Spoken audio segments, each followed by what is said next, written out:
gaano ka sama ang epekto ng ano.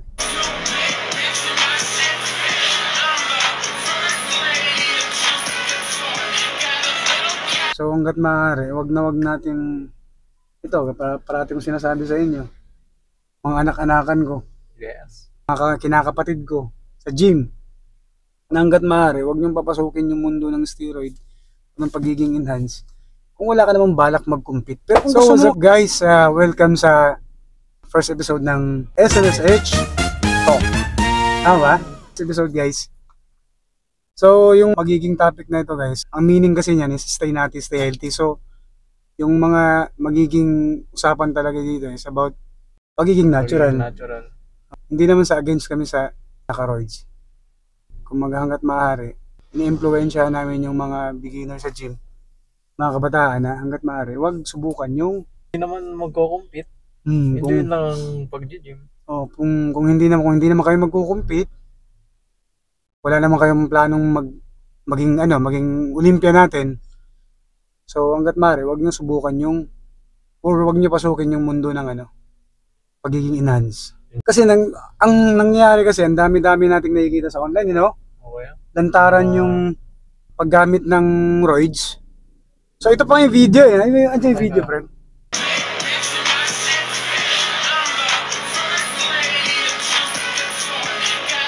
18 years old tapos ganito na yung katawan, ganito yung nangyayari. So hangga't maaari, wag nating ito, parati kong sinasabi sa inyo, mga alaga ko, mga anak-anakan ko, Yes.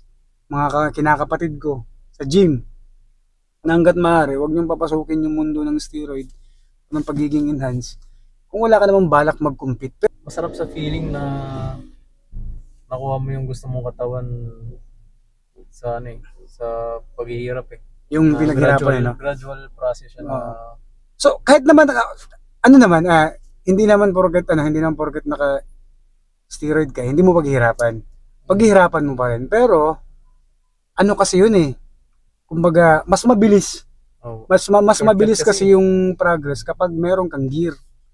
Yun nga lang, napaka-risky nun sa kalusugan mo. Kahit may gear ka, kailangan mo pa rin mag-gym. Kasi mag-gear ka, kala mo shortcut yun, may muscles ka na agad. Hindi pa rin Ano pa rin yun? Kailangan mo pa rin gamitin yun sa pag-gym kasi ganoon din yun Tapos enhance lang talaga yung katawan mo. Tapos tamang nutrition pa rin. Tamang nutrition, tamang pahinga. Ma-achieve mo naman yung katawan na gusto mo kahit hindi ka naka-gear. Matagal nga lang. Pero mas mai-enjoy mo. Tapos parang nakaka-proud pag alam mo yung kasi marami ka ring matutunan sa journey mo Kaya ako nga nilabas tong guys, yung SNSH. Meaning kasi nito, stay natin, stay healthy. Para hindi i-promote na para i-promote sa mga kabataan na hangga't di mo kailangan gumamit ng hangga't maaari, wag kang gumamit ng gear or unless magko-compete Olympia, kung plano mo talaga maging Olympian, sumabak sa Olympia, wala ka. Pero meron namang natural sa Olympia may mga natural Meron pa rin naman categories na natural. So yun na nga guys, kaya ako nilabas to kasi on my experience ko dati, ayoko naman maging paka-ipokrito. Nag-try din ako ng ganyan dati. Kumbaga, ano nga lang yun TRT. Testosterone Replacement Therapy. Kasi yung time na yun, nung pandemic time yun Uso yung puyat nun. Tapos sa mga nakapaligid sa'yo na meron mga gumagamit. So, hindi ko rin alam kung ano yung side effect. Kasi sabi nga nila, testo lang daw yun. So, hindi ko rin alam kung ano yung mga side effect. Bale, nainganyo ka rin ko yan. Nainganyo lang ako kasi iba daw yung iba yung testo mo. Parang mas ganado. Mas ganado. Kasi pag mataas yung testo mo, pag ano maganda tulog mo, pag bata ka pa, so mataas yung testo mo niyan maganda yung tulog mo, maganda yung kain mo. Yun nga, nakapagpahinga ka na maayos, iba yung testo mo na pag bata ka Pag nagkakaedad ka kasi ako, 40 na ako, bumababa na yung level ng testosterone ko. So, nag-try ako nun dati, mga 3 years ago, 4 years ago. Yung epekto sa akin nun, ang magandang naging epekto sa akin, yung power sobra. Sobra-sobra yung power, as in Parang bumalik ka sa bumalik ka 20s. sa kabataan mo, bumalik ka sa pagiging Prime prime mo, years. pinaka-prime mo. Parang kabayo Oo, as in sobra. sa Pag, lakas. yun yung ano, yung power mo sobra-sobra. Tapos yung recovery mo, yun yung pinakamasarap eh. Mabilis lang, Oh, no? hindi mo mararamdaman yung ano, yung Mga doms. yung DOMS na tapos yung alam mo yung after ng workout pag nag-legs ka. Pag nag-legs ka ng sobrang intense, mga 2 hours kang nag-legs workout. Tapos pahinga ka ng mga 30 minutes, pwede ka na ulit mag-legs eh. Ganun katindi yung ganun kaganda yung ano nun, yung recovery, sobrang bilis. Kaya lang, yung side effect naman, yun nga, pag kumain ka ng mga salty foods, oily foods, sobrang magkaka-acne ka. Maglalabasan sa akin dati, naglalabasan dito, acne, nagkaka-acne ako dito, ang dumi sa balat guys. Tapos, hair fall ka pa. Yung hair fall yung malupit eh. Sobra. Tapos yung skin mo nagda-dry, diba? Malakas ka nga sa gym, pero yung ano naman, epekto sa katawan mo tsaka lifestyle. Malakas ka sa gym, malakas ka magbuhat, makakain ka ng maayos, ganado kang kumain, yung recovery mo mabilis. So, ang bilis ng progress. Kaya lang, hindi naman nakaka-proud, hindi ako nakakapaghubad, hindi rin ako nakakapagsando kasi ang dumi-dumi rin dito. As in, madumi. Punong-puno to dito, Brent. Bakit napansin mo dati? Hindi mo na nabutan yun, no? Hindi ko na napansin. Hindi mo na napansin kasi close dun. tapos na yun eh. 2021, 2022. As in, sobrang kadiri. Kaya yun nga.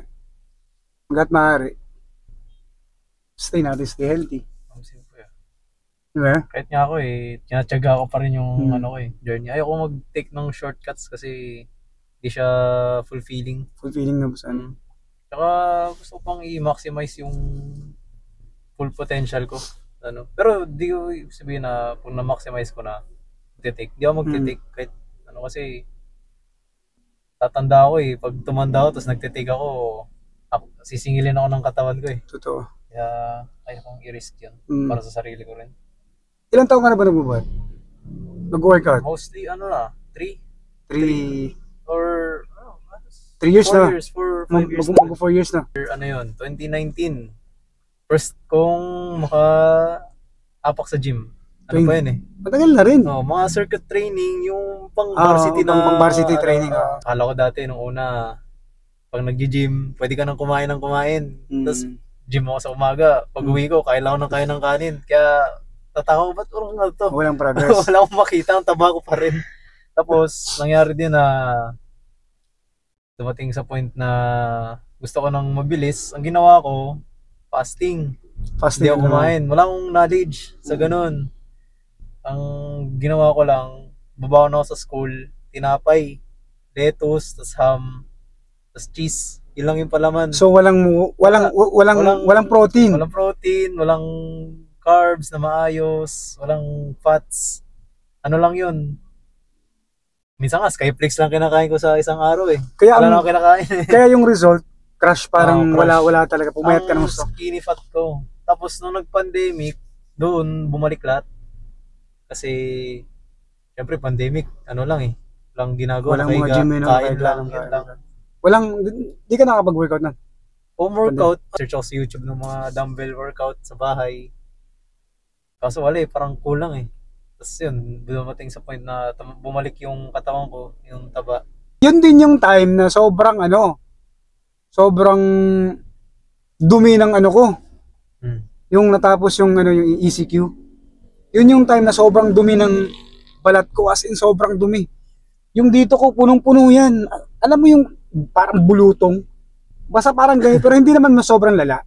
Parang kadiri lang Kadiri lang pag hinawakan mo. Alam mo yung pimples na may bako-bako na bako-bako as in. Mo yung meron nga akong nakita diyan sa Hindi ko lang meron din ako nakita dati guys sa pinag-gyman namin sa UG. Pag naghubad siya yung likod niya. Kilala niyo yun, nakikita niyo yun Alam mo parang ganito nga yung sa picture niyo, yung sa video na sinend ko sa iyo. Parang parang inukit.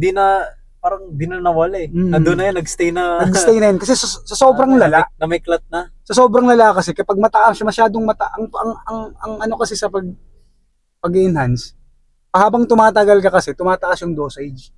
Kasi hindi ka nakukontento. To-tolerate din ang katawan mo yung tik eh. Hanap-hanapin mo yun eh. Iba kasi yung power. So, gusto mo pang madagdagan, yung power mo, gusto mo pang lumaki, mag-a-add ka ng dosage. Once na tumataas yung dosage na hindi mo alam, hindi ka man lang nagkonsulta sa mga expert na ganyan or yung mga coaches na Bali, ano lang talaga, gym bros lang. Dapat kung papasok man sa ganyan, dapat meron kang magtanong ka sa may knowledge na. Yun nga, may mga experience sa ganyan. Kasi hindi basta-basta. Yung sa kanya nakita ko, Brent, alam mo yung likod, punong-puno na eh. Talaga? Hanggang ngayon, minsan nakakausap ko na ko sa'yo, papaalala ko sa'yo kung sino yun.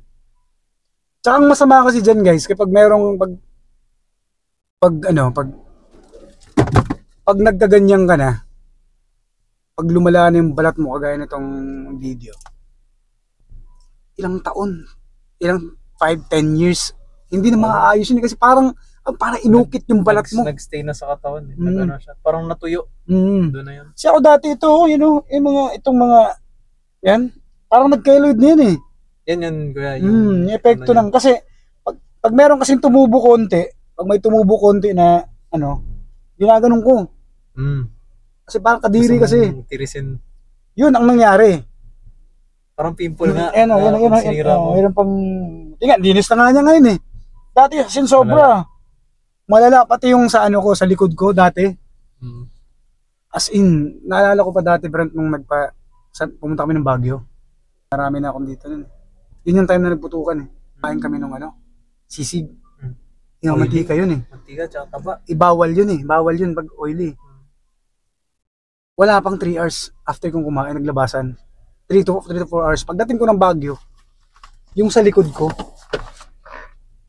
sobrang dami dito. Alam mo nangyari? Nagpa-massage kami. Yung mismong sa akin, yung mismong nag-massage sa akin na tomboy, parang nandiri sa likod ko pagkapa niya. Nararamdaman kasi niya nararamdaman niya yung hindi ko magawang kasi pag minamassage ka kasi, di ba? Napabad ka. Kasi makikita mo yung reaction ng mukha niya na parang ganito. As in, kadiri talaga guys. Kadiri. Kala siguro may sakit ka or nakakahawa. Kadiri talaga yung may Yung dito ko dati, punong-puno to ng, alam mo yun? As in, itim-itim to eh. So doon ka na, parang doon mo na naisip na hindi siya worth it. Kasi nakaka-insecure yun. Kita yun eh. Alam mo yung pinagsisihan ko ng buong buhay ko, bakit ko sinubukan yun. Kasi, yun nga, hindi naman ganito balat ko dati. Hindi, isipin mo ilang taon na yun, 4 years ago, 3 years ago. Hindi worth it. Pero doon pa rin. Kumapal ka man dignan, mas makapal ka. Mas parang shredded ka tignan kapag enhance ka. Kaya lang, hindi ka magiging proud sa katawan mo, gawa ng madumi. Saka, sabi mo kanina na parang mahirap maghubad sa public. Kasi may insecure ka. Mahirap maghubad sa public kasi, yun nga, ang dumi ng katawan mo. I-judge ka eh. I-judge ka, naka-roids to. Ang dumi ng katawan. Or kung di nila alam na nag-roids, sabihin lang na madumi yung katawan. Madumi yung katawan. Mga pimple. Pero kasi pag once sa mga andyan na sa gym, pag nag-gym na, alam na nila yun eh. Hindi nga sa peklat may ita, kasi body structure eh. Yung itsura ng katawan, iba yung malalaman mo rin eh, kahit first time sa mata. Maganda kasi doon, mataas yung sex drive mo. Yun lang yung good. Yun lang yung maganda doon. Kaya lang, parang pag guminto ka, bigla siyang namamatay, nawawala talaga lahat. Pag hinto mo, pag guminto kayo, pag dumaan na kasi kayo sa ganun guys, pag nasubukan nyo ng mag-gear or pumasok sa mundo ng ng pagiging enhance, mahirapan na kayong lumabas. Kasi pag nag-stop kayo, halimbawa, nakapag-cycle kayo ng 3 months or 6 months, pag huminto ka kasi parang, biglang drop yung testosterone mo eh. So, may withdrawal stage. Ang mangyayari, parang hindi ka sanay, ang tamlay ng katawan nyo. As in, sobrang tamlay. Akong tagal ko naka-recover nun. Ginawa ko, kumakain ako ng kumakain ng marami, papahinga ako ng maaga para lang unti-unting bumalik yung testosterone ko. Tapos workout lang ako ng workout, takbo, cardio. Tagal kong naka-recover, siguro mga 2 to 3 months. bago bumalik sa normal yung buhat ko. Pero yung power na nagagawa nung nagtry ako sa ngayon, malayo. Malayo sa dati. Kumbaga, ito talagang strength ko naturally. Kaysa dun sa enhance. Iba yung power pag enhance, guys. Ayun nga yung mapapayo ko. Ikaw, Brent, anong masasabi mo sa mga kabataan? Kasi naiinganyo sila di ba, na siguro sa mga high school stage, yung mga bata, ay bilang magaya sa kanila na siguro kakilala nila. Siyempre, silang mga bata, wala pang alam, naiinganyo. Na kasi sabihin sa kanila, ito, gaganda katawan mo agad. Yung kagaya mo si Chris Bumstead, si Arnold. Siyempre yung iba na walang idea, i-take yun. So, sobrang risky nun, guys. Kaya wag niyong susubukan. Hanggat maaari, wag niyong susubukan. Pero kung gusto niyo, kuha kayo ng mga coach na magtanong kayo sa mga expert. Kasi depende naman sa inyo yung gusto niyo talaga. Pero kung para sa amin, hanggat maaari, wag. Pasok kayo sa fitness industry. Hanggat maaari, kung may bisyo kayo, tapon yung bisyo niyo. Ako nga dati siguro mabisyo ka naman dati? Computer. Okay lang yun. Kakating sa school. Okay lang yun. Akala ko anong bisyo. Akala ko bisyo mo yung mga... Nakikita ko ngayon, yung mga nakasabay ko sa gym, yung mga powerlifters, mga 17, 15 yun. Mas sa gym. Mas maganda nga, no? Dati, napabisyo ko. Nagawa nung 17 ako. Computer, nagkakating.